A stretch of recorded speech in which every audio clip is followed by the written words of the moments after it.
Calaroga Shark Media.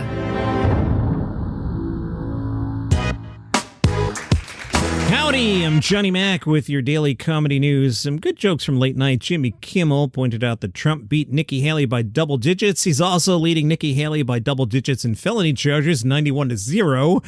Get mad at Jimmy Kimmel, not me. Colbert said Trump defeated Nikki Haley 54-43. It's the very first time he's ever been happy to see a woman in her 40s. Fallon. Trump cruised to victory, and just like most cruises, half the people partied while the other half felt really sick. Some more details about the Mark Normand thing I did in the bonus episode on Thursday. Quick recap if you missed it. Mark Normand was on stage. All of a sudden, somebody joins him on stage. Security grabs the guy, escorts him out. Then we see Mark Normand escorted off stage like he's the President of the United States. Apparently, the whole thing was some sort of stunt. This is just, it's so frustrating and annoying. And if you listen to the bonus episode Thursday, I said I had two theories, one of which was, yeah, this is some sort of hoax. My other theory was that maybe the man had a gun and this was a serious incident. But nope, seems to be some sort of stunt. If you go back and watch the video, you can hear the woman. Let me play the audio here. She's just not convincing. You can kind of tell. Just say, get up, get out. The taping, guys, please. Can we get out or what? At the camera. Yeah, I'm one of the producers of the show. Yeah, we just need everybody to get out, please. So I didn't want to accuse this of being a hoax until I knew, but the New York Post reports Mark Normand put out a statement on Instagram. No one was harmed or injured during my performance last night at New York Comedy Club. The disruption was part of a planned surprise activity by show producers, and I'm not going to say the name of these producers. I had no prior knowledge this was going to happen, says Mark Normand. The New York Comedy Club said we received a handful of inquiries regarding a viral clip of our club being evacuated last night. First and foremost, nobody was harmed or injured. Interesting to me that that's the exact language from the Mark Normand statement. The disruption was part of a filming by Brand X, the producers that rented our venue for that night. British tabloid The Sun reports that Brand X, again, I'm not using their proper name, are the show's producers. They currently have over 4,000 Instagram followers and posted a series of Instagram stories documenting Mark Normand's show getting interrupted from various angles. A few of their other Instagram stories highlights include Tyra Banks sitting courtside at a Brooklyn Nets game. In that clip, she's surrounded by two furry costume strangers, and they were eventually escorted away. This is just all kinds of wrong.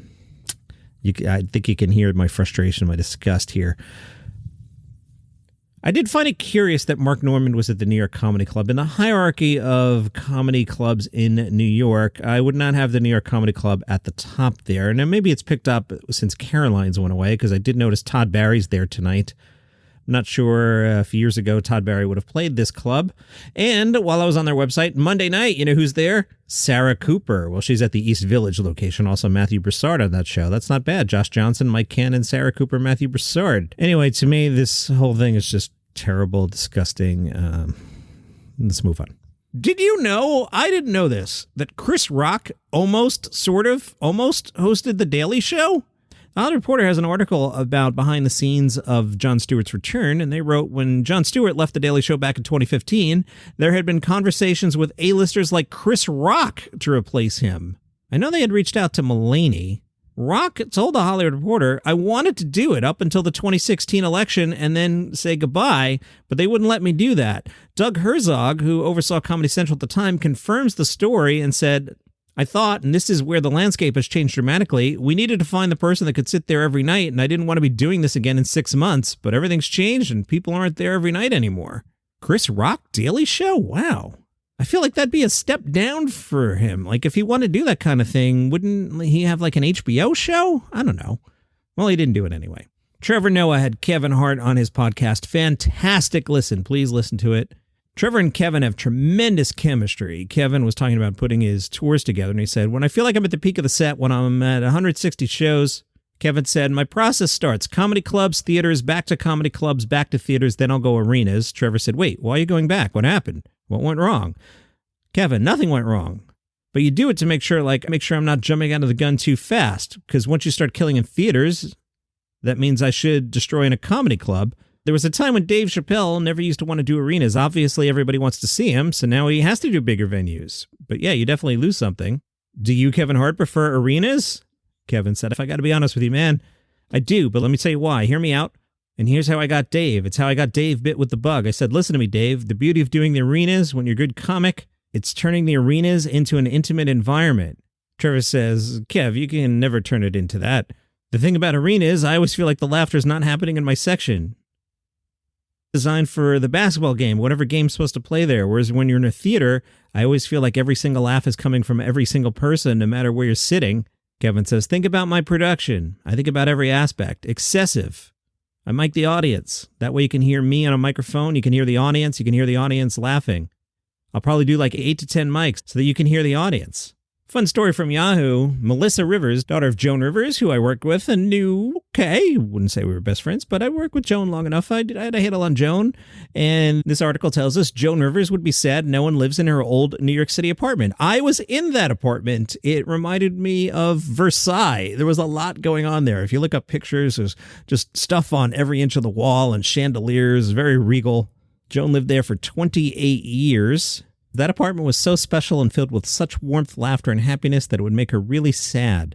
Melissa knows a friend who lives across the street and said she's only seen the lights on in the apartment a dozen times since Joan passed away. Joan's former home features views of Central Park and the skyline. The space was designed in the neo-French classic style and offers 4 bedrooms, 5 bathrooms, 2 terraces, 5 wood-burning fireplaces, and a ballroom. As New York City apartments go, this was sweet. I mean, Fifth Avenue, dude. It was sold in 2015 for $24 million, put back on the market in 2021 for $38 million. Again, this is for an apartment, not a house. Apparently, Joan Rivers thought the house was haunted. She said a ghost named Mrs. Spencer, who was a former resident and the late niece of financier J.P. Morgan, haunts new residents. She said neighbors told her that they witnessed apparitions throughout the ballroom and grand staircase. Joan said she found an old portrait of Mrs. Spencer and hung it in the lobby, causing the haunting to finally stop. Hey, great news! They're making a sequel to Adam Sandler's Leo. You know, the pet lizard who grapples with an existential crisis and longs for the world outside his classroom. It was such a hit that Netflix is making Leo 2. The original Leo starred Adam Sandler, of course, Bill Burr, Jason Alexander, Rob Schneider, and some of the finest voice work actors in the business. They are Sonny Sandler, Sadie Sandler, and Jackie Sandler. Can't wait for Leo 2. And yes, we are 1 week away from Johnny Mac does an entire episode saying nice things about Adam Sandler movies. That'll be next Saturday if I actually put it together. As you can tell, it's going to be hard to do. I started making a list and I was like, I actually like the sketch Gay Robot, but then I realized that's not a movie. That's a sketch.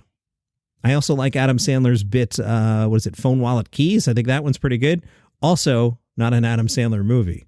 So we'll see what I come up with 1 week from today. Rami Youssef will return to HBO with a new special titled Rami Youssef, More Feelings. Interesting note here, it will return to HBO in March before it streams on Max. That's weird. Rami will tape the special February 2nd and 3rd at White Eagle Hall in Jersey City. At SketchFest today, we can kick it off at noon with Okay Who Did It with Joe Firestone. 1 o'clock, Paul Giamatti is taping his podcast. Chris Gethard is the guest there. 4 o'clock, Judge John Hodgman. You can have a full afternoon. 7 o'clock, the Futurama 25th Anniversary Spectacular. I would have to go to that. I don't even know what the other options are. I am not reading every show like I usually do. Sketchfest has a zillion shows. Zillion might be an exaggeration, but you get the idea. 8:30, Maria Bamford. Jackie Cation looks like she's opening. 9:30, the Futurama 25th Anniversary Spectacular. No, it doesn't work that way. You can't have 2 spectaculars. The first one is the real one. This is the fake one because we just did it. That's not how it works, guys. And there's a 9:45 show called Derek and Simon and Bob, and SF Sketchfest Tribute Celebration. Bob Odenkirk, Derek Waters, and some others on there. If we were at Sketchfest, all right, so in the afternoon, we could do Joe Firestone, then John Hodgman, then we could have a real dinner.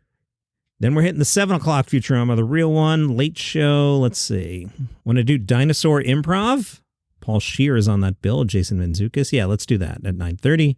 And there's no late shows. Like a lot of these festivals have like an 11 o'clock show. Sketchfest doesn't do that. Meanwhile, it is the final day of the Last Word Comedy Festival in Williamsburg. 7 o'clock, Clued In, the improvised murder mystery. I would totally do that. If we do that, we're going to miss the improv showcase number 4, and we're going to miss stand-up showcase number 3. Then at 9 o'clock, it's the improv headliner showcase and stand-up showcase number 4. Just one thing tomorrow, it's Chicago's musical improv party brunch at 11 a.m. I can now close this tab because my computer's out of memory. I have 26 tabs open as I put this show together, so that's why I closed that one as soon as I could. I had missed this one. Marc Maron had talked about Joe Coy at the Golden Globes. Maron said, so the Joe Coy thing. Look, I'm coming at this as a comic, and I'm no stranger to enjoying Schadenfreude. But this guy didn't deserve it. Doesn't matter when he took the gig or how soon he got the gig to host the Globes. And honestly, the Globes are a sham. They don't effing matter much anyways. So Joe Coy takes this gig, and it's a nice paying gig, and he's a comic. He sees it, and he knows what the F he's doing. But nobody really knows who Joe Coy is. He does fine out there. He's a big comic, sells a lot of tickets. He has a community around him, the Asian community as well, and has been successful for many years. But he's not a household name. I'd say most people don't know who he is, so right away that's jarring. I think the primary issue with Joe is not enough people knew who he was, so they decided to crap on him. Who is this guy? Why him? Well, he's completely capable of the job. And that is your comedy news for today. If you enjoy the program, buymeacoffee.com/daily comedy news. I'll take your money. It's Saturday. I usually don't get the smoothie on Saturday. Probably an iced coffee. Sunday, I load up at the donut chain. I get a bagel with butter. So yeah, I'll do that with your money. I'll get a bagel with butter and a large iced coffee on Sunday morning. If you're hip to Podcasting 2.0 and you're on the Fountain app, you can throw some sats my way as another way to support the show. And I will see you here tomorrow.